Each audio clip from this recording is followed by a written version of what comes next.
How you doing there? Welcome back to Babylon Talmud. Today we're studying Daf Vav, Daf 6 of Masechta Sotah. Friends, Cheve, today's a Lamda Shadaf. Today is Gishmak. If you're into Gishmak, you're going to be into today. It's a Gishmak Adaf. Again, we were back in Masechta Sotah. We got some, if it's more familiar, the sugyas, Rashi, the questions and the answers, and we can say this and that and the other thing. Alright. We're on Vav Moralef at the Mishnah. About 15 lines into the page. It says the Mishnah, Ve'elu asuris milecho b'truma. Ho ho. So if you have a Bas Yisrael who's married to a Kohen, I think that's correct, because if she's a Bas Kohen, your stomach should be able to still eat truma, I'd imagine. Anyways, if she's married to a Kohen, then for sure she's able to eat truma. Right? Now, ve'elu asuris milecho b'truma, but in the following scenarios, a woman is not allowed to eat truma, even if she's married to a Kohen. That if a wife says to her husband that she had an affair, so in that case she can no longer eat truma. V'shabo eidim she tmeya, or that witnesses come and testify that she had an affair.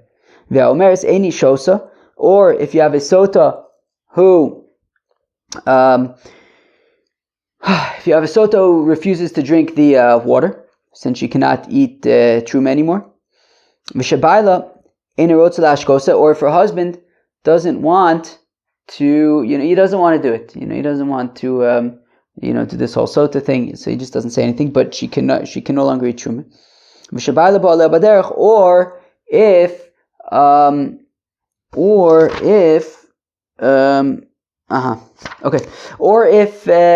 the way to Yerushalayim, the husband and wife sleep with each other on the way, which they're not allowed to, right? Once already this whole sotah stuff starts, right? He warns her, she's secluded. Now they have to do the whole sotah thing. So until she drinks the water and sort of we get clarity on what happened, they can't be together. But if they do have bia on the way to Yerushalayim, well then the sotah water is not going to work anymore. And at that point also she can no longer eat truma. Fine. Okay. Fine. Very good. Omer Rav Amram. So now says the Gemara, says Rav Amram, Hamilsa Omar Lon, Rav Sheshes Vanulon Aini Mimas Nisan. That Rav Sheshes, that Rav Amram says that Rav Sheshes said the following thing, and he brought a raya, a proof from our Mishnah. What did he say? So, you ready for this, friends? You ready for this? This is going to be today's daf. Friends, this next line is going to be today's daf. It's very gishmak, but it's a sugya. I hope you came ready for a sugya. You got your brains out. You don't really have to take your brains out. It's not taking out your brains is when it's bad. No, this is gishmak. Sotah she'esh la'edim b'dinas hayom in hamayim bod kinosa tara. That is Rav Shesh's statement that if you have witnesses who know that this woman had an affair, the waters will be meaningless, will not work, will not have any effect. And therefore, even if she did have an affair, there are witnesses who know that she had an affair, but they're out on vacation someplace in Timbuktu. So now the waters won't work, which is extremely interesting, right? Meaning, so you have, right, the husband, the wife, the kinui, the stira. Now they're on their way to Yerushalayim. Well, they go to Yerushalayim. She drinks the sotah water. She's innocent. Not necessarily. Just because, and that's going to be part of the discussion coming up, but just because she survives this potion does not necessarily mean that she did not have an affair, that she's innocent. Because as long as there are witnesses someplace who know that she had an affair, the sotah potion becomes powerless. And the fact that she survived could possibly just simply mean that she had an affair, and there are witnesses who know about it, but they're out on vacation someplace and they're not here. And they didn't testify. So again, so start from the beginning. Amar Vavim says Ram Hamilsa Amalan of Sheshis. The Rav Sheshis told us the following halacha. Vanerlan Einim Masnisin. He brought a raya, a proof from our Mishnah. Sotah sheyeshla edim Medina Sayam. If you have this woman who's a sotah, and there are witnesses someplace who know that she had an affair, ein amayim bot kenosa. The waters will no longer, be relevant, be significant. They won't make a difference. They won't, even if she had an affair, she would not die from the waters. My time, how come this is so? Because the pasuk says that the pasuk says regarding a sotah that she secluded herself and had an affair, but there are no witnesses. We said it means that there aren't two witnesses. Fine. Which means that there are no edim in this case. To the exclusion of where there are witnesses, and they're out in Timbuktu. In that case, the Sotah will be powerless, since it's not a situation anymore. Ve'ed ein ba. It's not a situation where there are no witnesses. There are witnesses. They're just not here right now. And Vanerlan Einin Mimas Nisin, and Rav Sheshes brought a proof from our Mishnah. Dikatoni, that our Mishnah says, V'shebau la edim she'itimea. That our Mishnah says, right? Our Mishnah gave several examples of contexts of situations in which a woman would be unable to continue to eat truma. One of them being that if witnesses came and testified that she had an affair. So now, do'asu edim emas. When are these witnesses coming to testify? If you say that these witnesses are coming to testify before she drinks the Sotah, well, then that just means that she had an affair, and that's no different than the ratio of the Mishnah, which says that if she admits to having an affair, she can no longer eat truma. Why is that any different than witnesses coming and testifying that she had an affair? So if they're coming before she drinks the Sotah, I mean, there's no chiddush over there. Ella, livasur dishasoy. No, what's unique about this case is that they're coming after she drank the Sotah. So now you have a situation where she already drank the Sotah, she's still alive, and the witnesses are coming and saying that she had an affair. And of course we know that we believe two witnesses, which means that we assume that they're telling the truth. So how can you have those two things? How can you have, on the one hand, witnesses testifying that this woman had an affair, and on the other hand, she had already drank the Sotah and she survived? The only way to explain it, argues Rav Sheshes, would be to say that the fact that there were these witnesses, even though they were out in Timbuktu at the time that she drank the Sotah, the fact that there were these witnesses made the Sotah powerless, and that's why she survived. So we see that if there are witnesses b'mdina sayam, if there are witnesses in some place who know that she had an affair, the Sotah become powerless. Now explains the Gemara what I just explained. So just as I explained, that if you say that if there are witnesses b'mdina sayam who know that she was mizana, who know that she had an affair, so then the Sotah are powerless. I get this situation. She drank the Sotah, she survived, even though she actually had an affair, because there were these witnesses. Ella, but if you say that when there are witnesses out in Timbuktu who know that she had an affair, the Sotah still work, well, if that's the case, then this makes no sense. She should be dead by now. Which means that clearly these witnesses who are testifying that she had an affair are a bunch of liars. Tigali milson, I'm afraid, decide the shakrininu. Clearly then, if we say that if there are witnesses someplace who have testimony, who know that she had an affair, then the Sotah does not work, then she should be dead by now, and the fact that she's still alive means that they're a bunch of liars, these two witnesses. Rav Yosef, Mayim Bodkinosa, para.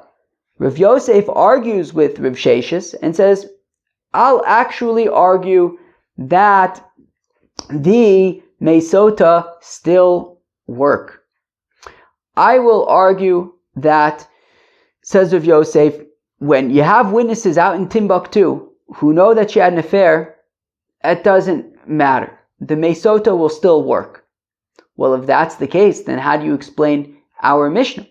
If they're coming after she already drank, then shouldn't she be dead by now? So Rav Yosef, Amalei Rav Yosef l'olam emalach ma'im bodkino. So really, I'll make the argument that if there are witnesses b'dinas hayam, still the waters do work. V'ha emer, then how do I explain the fact that she's still alive? I'll say zchus tola lo. I'll say that she had some merits. She had zchusim. She had merits. She had done some good things in her life, and for that reason, she survived.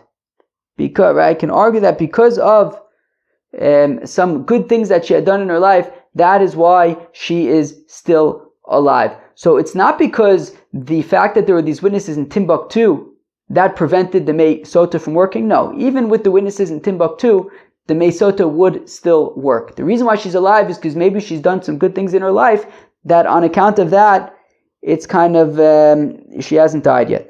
Now, what exactly is the machlokes?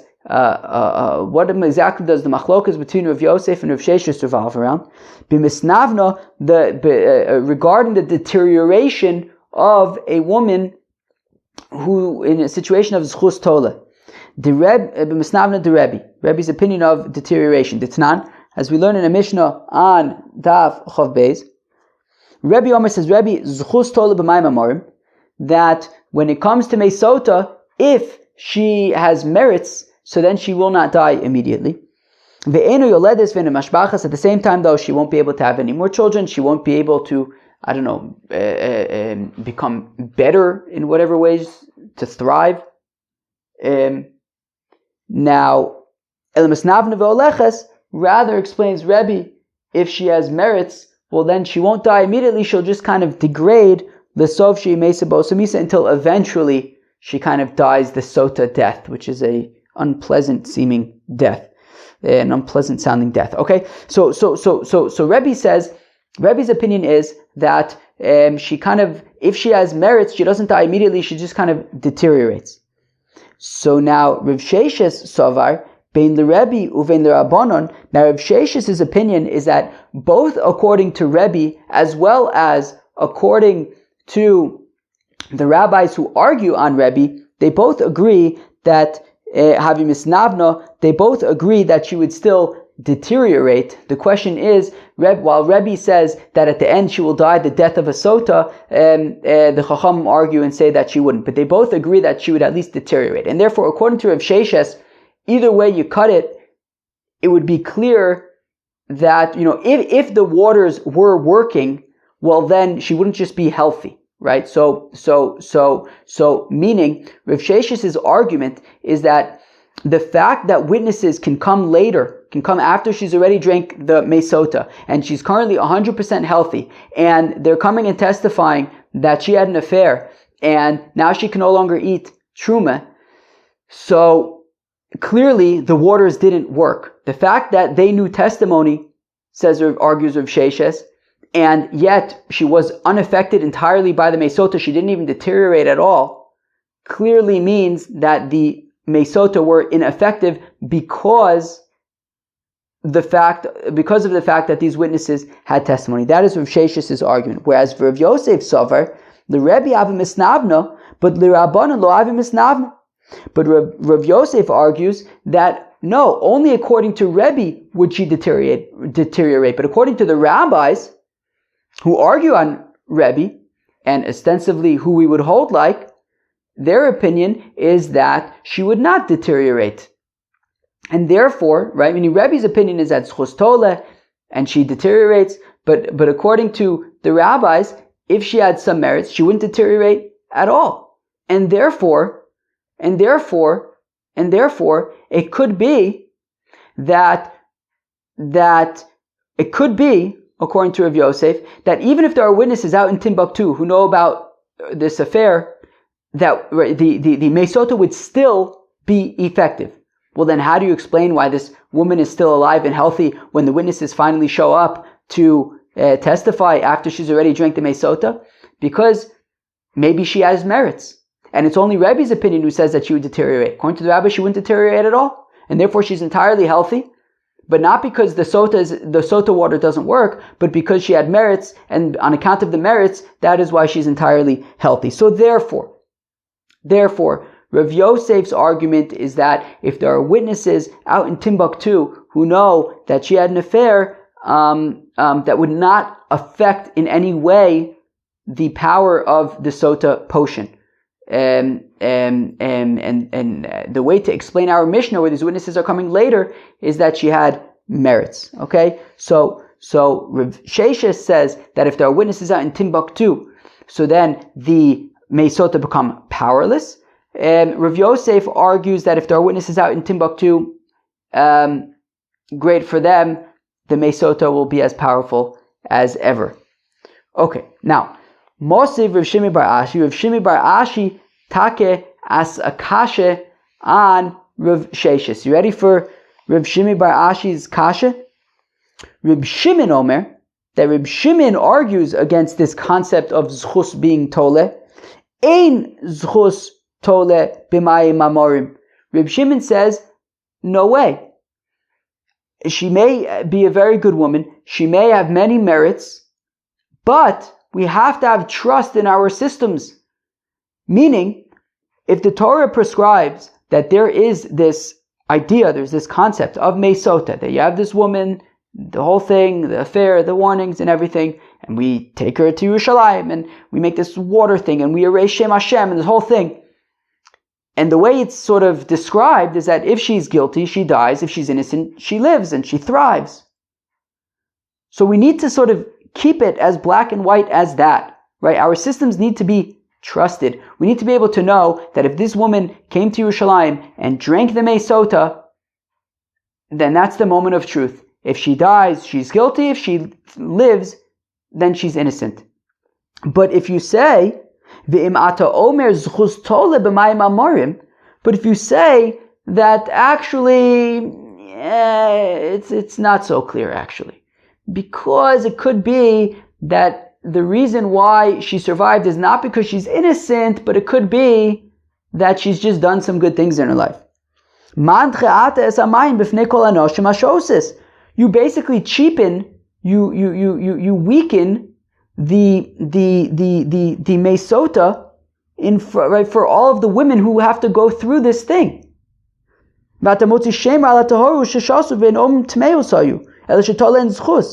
And all these women who have to go through this whole ordeal, and they want to clean their name, and they want to clear their name, and they drink the Mei Sotah, and they survive, and they live, and they say, you see, it was all, it was all untrue. I'm innocent. And the people say, I don't know, maybe there are witnesses someplace who, oh no, I'm sorry, maybe there's, maybe you did something good a few times, and actually you're guilty, just zchus tole, right? So Reb Shimon says we can't have a situation where we have such a sort of powerful experience, if you could say, such a, intense, extreme experience, maybe you could say, where, this woman comes to the Beis HaMikdash. We're going to see on tomorrow's daf the whole process. It's an intense situation, and she drinks the Mei Sotah, and it's the moment of truth, and she survives. Sorry, there's a sunflower guy writing. Oh no, it's not a sunflower guy. It's the power washers. They've been coming quite often recently. Okay, shkoyach to the power washers, because when they're power washing the park, it keeps the sunflower people out temporarily. Sorry though that I as I have everybody's focus, I get distracted. I thought it was a sunflower person on a motorcycle, but it can't be, says Reb Shimon, that we have this experience where she finally she has the opportunity to clear her name. She drinks the Mei Sotah and she survives, and she says, "Look, you see," and everybody's saying, I don't know, maybe one time he did something good. I'm not convinced. We can't have that. So therefore, Reb Shimon says, no way, no how, the Mei Sotah needs to be definitive, and, even if she's done some good things, it won't help, because that would, cheapen or weaken the efficacy and the power of the Mei Sotah. Vim Isa. Now, here's the question on Rav Sheshes. Now, according to Rav Sheshes, what about if there are witnesses someplace, who know that she was mizaneh, so then the Sotah wouldn't work. So then you run into the same issue, right? She survives the Sotah, and everyone's saying, oh yeah, but maybe there were just witnesses someplace. I don't know, I'm not convinced that she's actually innocent, right? If Rav Sheshes is correct, yesh la'edim b'dinas hayom nami. You have the same situation then when it comes as well to, if there are witnesses out in Timbuktu, atamotzi shemra ala ta'oru sheshasu, you're gonna create a bad name for the innocent women who drank the Sotah. Vein omrim, and everyone's gonna be saying, nah, she wasn't actually innocent. I bet she was Tamea Sayu, I bet she was Tamea Elisha Yeshla and Edim Dina Sayam. There must just be some witnesses someplace who know about it, which basically makes the Sotah useless. So therefore, so the kasha is, Reb Shimon only mentioned the Zchus Toleh, right? But this same concept should apply, Rav Sheshes, how are you going to deal with this? Rav Sheshes, don't you also, how are you going to, what do you do about the situation where people are going to doubt the efficacy of the Sotah? So, and for the Gemara, the Rav Shimon comment, look, you're asking a kasha on Rav Sheshes based on Rav Shimon, the Rav Shimon, midizchus lo taya edim nami lo talu.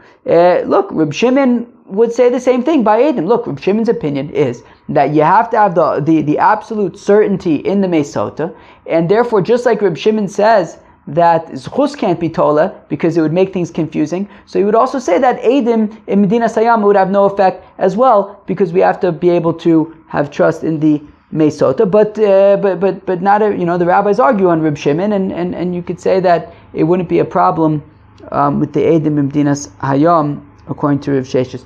Okay, I'm going to take a short break just to recalibrate my brain to accept the fact that there's a whole power washing situation outside.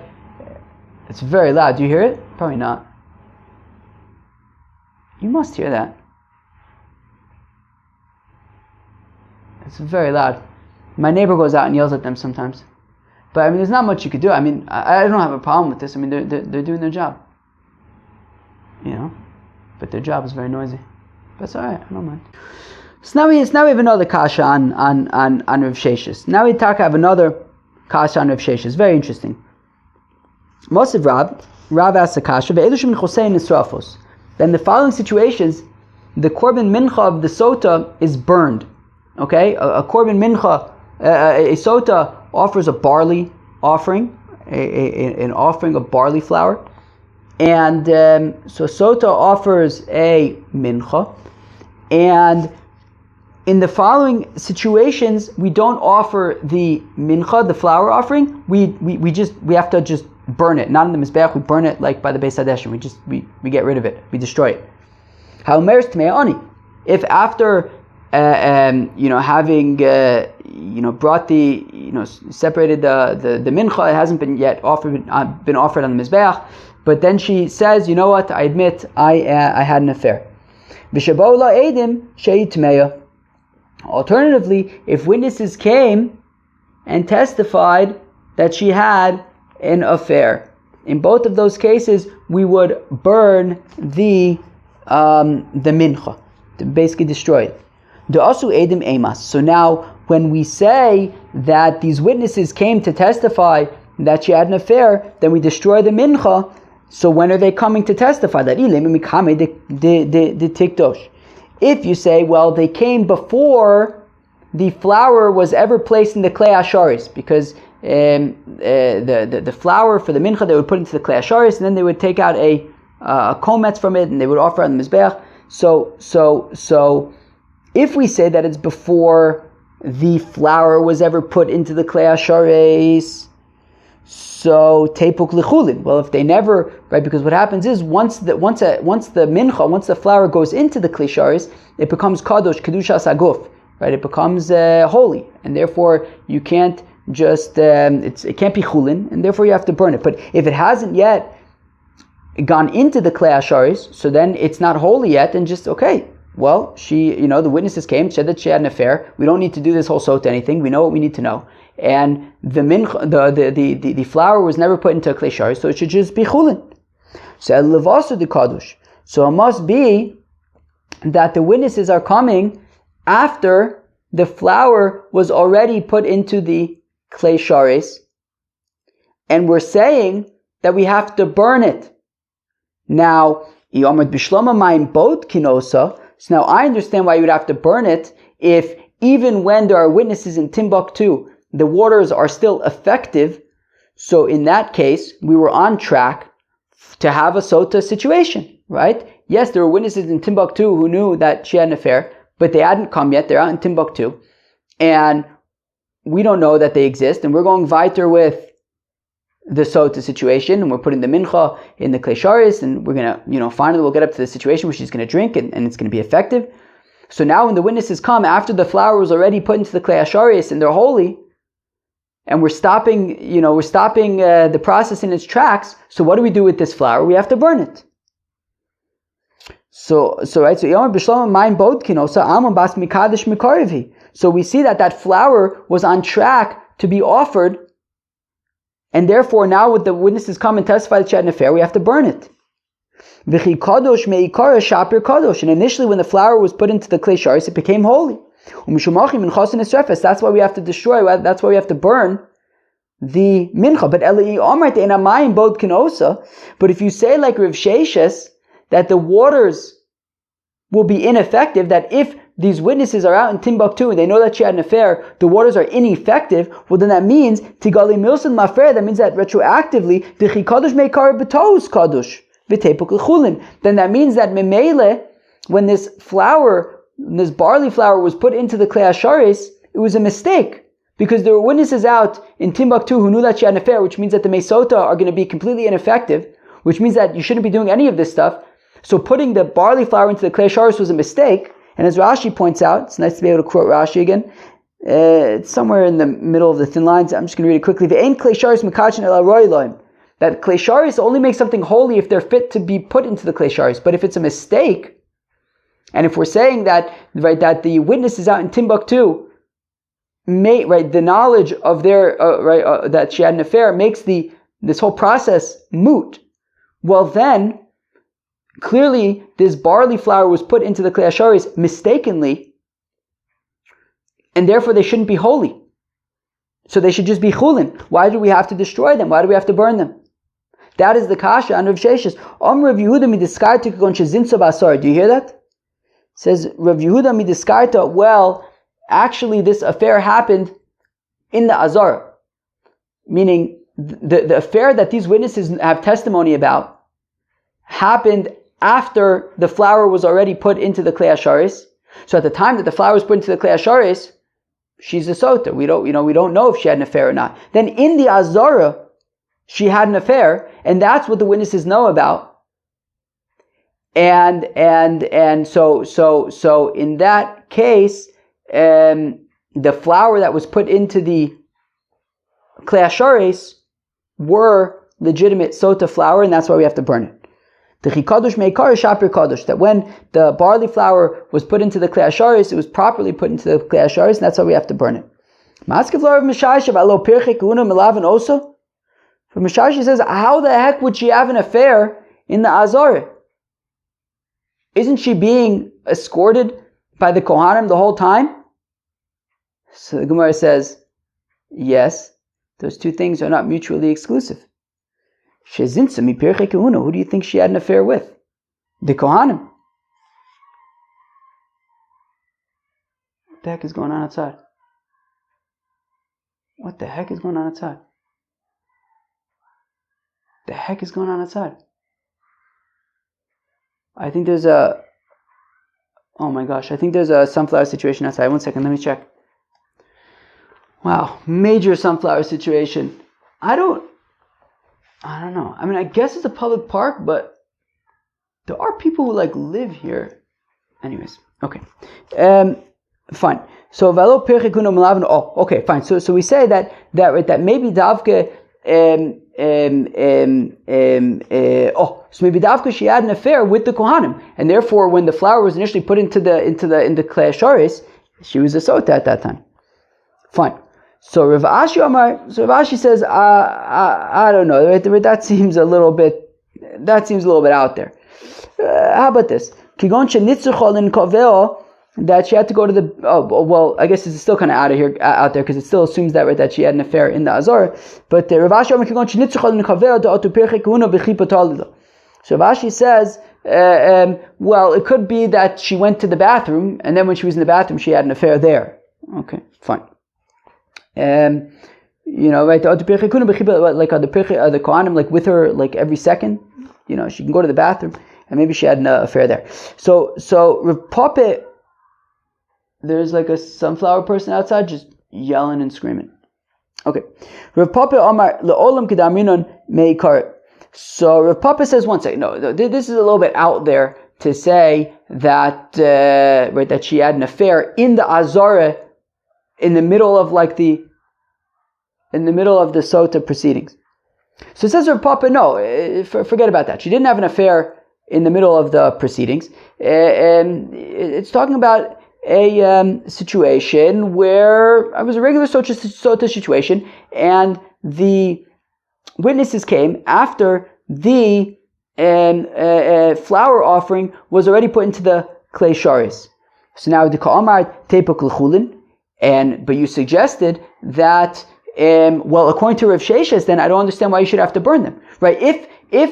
If they came to make her a Sotah, and I'm going to take a break until the sunflower thing is over.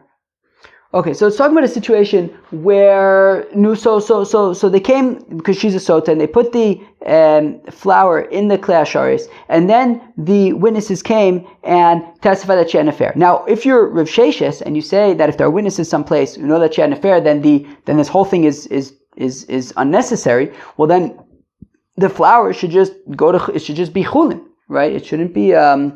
You shouldn't have to destroy it. It's chulin. It shouldn't be anything. So Anfert Rav Papa midirabanan gzer shemayomu metzimi klei sharis lechol. So Rav Papa answers that how come you have to burn it? If you're Rav Sheshes, right, and you're trying to explain this brisa, so how come you would have to burn it? How come you have to burn it? Right? If the witnesses came and she had an affair, so Memele, the Sotah thing is irrelevant, so how come you have to burn it? It should just be chulin. Midirabanan. We don't want people to get the wrong idea. We don't want people to think that motziim klei sharis lechol. Right? You don't want people to think that once something is holy from the klei hasharis, it can become chulin again. So, fine. Masav Rav Mari. But Rav Mari is not into that. Rav Mari says, I don't think that that's true. I don't think that we make such a gezerah. I don't think that, right, that we're concerned that people are gonna, right, that we're afraid to make to declare this as chulin because people might get the wrong idea and think that motziim klei sharis lechulin. But says Rav Mari, one second, what about this brisa? Nidmeis minchasa ad shelo kidsha b'chli, that if her korban mincha became tmeah before going into the klei hasharis, before it was holy, sarei kuchal menachos vitipade. Oh, so in this case, so if the mincha became tmeah before becoming holy in the klei sharis, so then you redeem it, and then you use the money that you from the redemption to buy a new korban mincha. However, once the flour went into the vessel and became holy, well, then you have to burn it.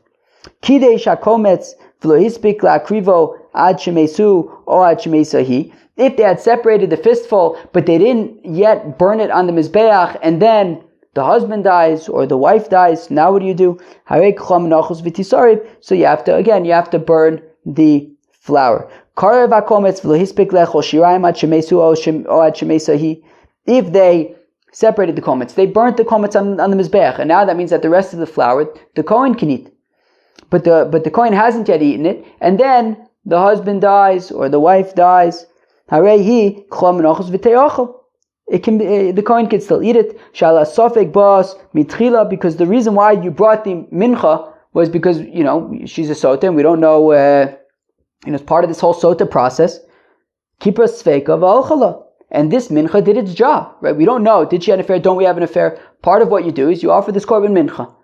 The korban mincha was offered. it's not promising to give any answers. It's just part of the process. As you offer this korban mincha, the korban mincha was offered. He can now eat the shirayim regardless of who's alive. Bo'la edim shehid tmeya minchasa nisrefes. If witnesses came after it was put in the klei hashares, you have to burn the mincha. Nimtzu edeh zomimin minchasa chulin, and that's the question. If the witnesses of the stira, right? Why is she here as a sotah in the first place? Well, because there were witnesses who testified that she was secluded in a room with this fellow. If it turns out that those witnesses are edim zomimin, let's just call them liars for now, without getting into the details of edim zomimin. They turned out to be untrue, fake witnesses. So then, what do we say? Minchasa chulin. Her mincha is chulin. So here we have a situation where the mincha was put in the klei hasharis. The witnesses of this the stira turned out to be fakes. So we're saying that the flour is chulin. So we see that when it's irrelevant, when it was a mistake, when the flour was put into the klei hasharis by accident, such as when the stira were fakers, so then the mincha is chulin. So according to Rav Sheshes, who says that if there are witnesses who know that she had an affair, then the mesota is irrelevant. Well, then the flour was put into the klei hasharis by accident, and it should be chulin as well. So why? And we don't seem to be making an gzeras derabanan by the edim zomin. So it sounds like we shouldn't be making gzeras derabanan by when the edim come after the klei hasharis. And for the Gemara, don't bring a kasha from there. Edim zomin ka'amart, edim zomin kala isluhu.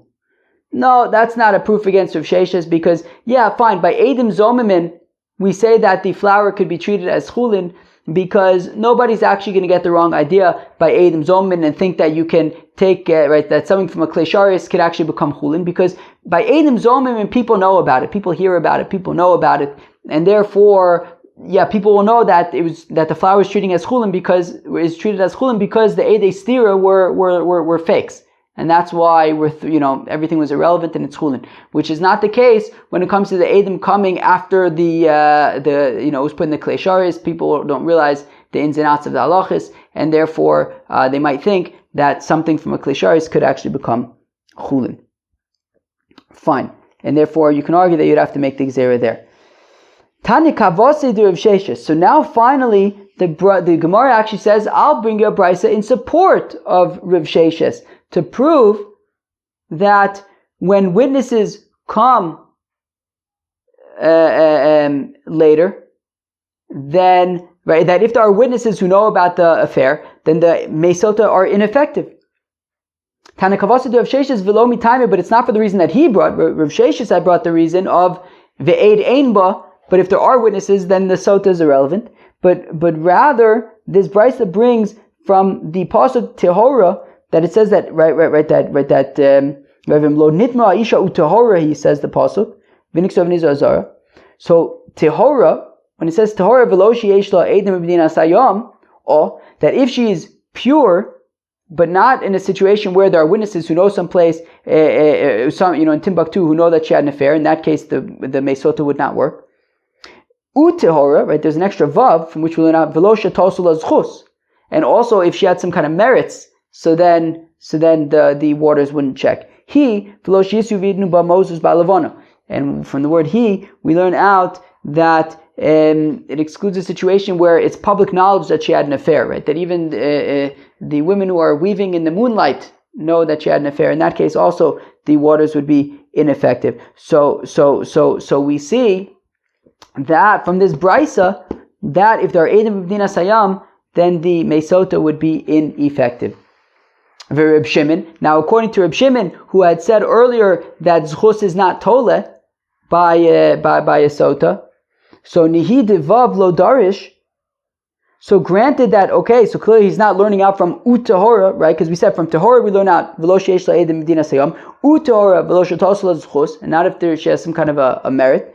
So clearly he's not learning out from the extra vav about the merit, but v'a'ika yesh la'edim b'dina sayam. But doesn't Rav Shimon still learn out from tehora that in a situation where there are witnesses some place far away, who know that she had an affair, that the waters would be ineffective. But Rav Shimon, if you're all about transparency and knowing that if she survives, she's tahora, and if she dies, then she's tameya, well, this whole Eidim Dinas Hayam thing throws a wrench in that, because how can you really trust that she's innocent if she survives? Maybe there are witnesses in Timbuktu who know about it.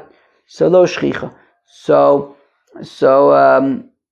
yeah, but that's not particularly common, and therefore we don't have to be right. Therefore, we're not concerned about that. Schus tola, that creates major questions, because she survives, and everyone says, well, maybe she once did something good. But the Eidim Dinas Hayam is not as common, and therefore we don't have to be as concerned about that creating trust problems, trust issues for the Mei Sotah process. Friends, that was Daf Vav Masechta Sotah. I apologize for the very distracting sunflower situation that we had in the middle. My apologies.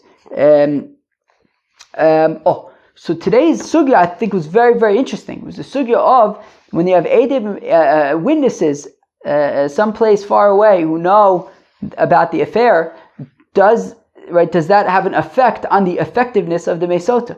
Rav Shesha says yes, it does, that the Mei Sotah will be ineffective if there are witnesses someplace who know that she had an affair. Rav Yosef says it makes no difference if there are witnesses in some place who know that she had an affair. The Mei Sotah are still effective.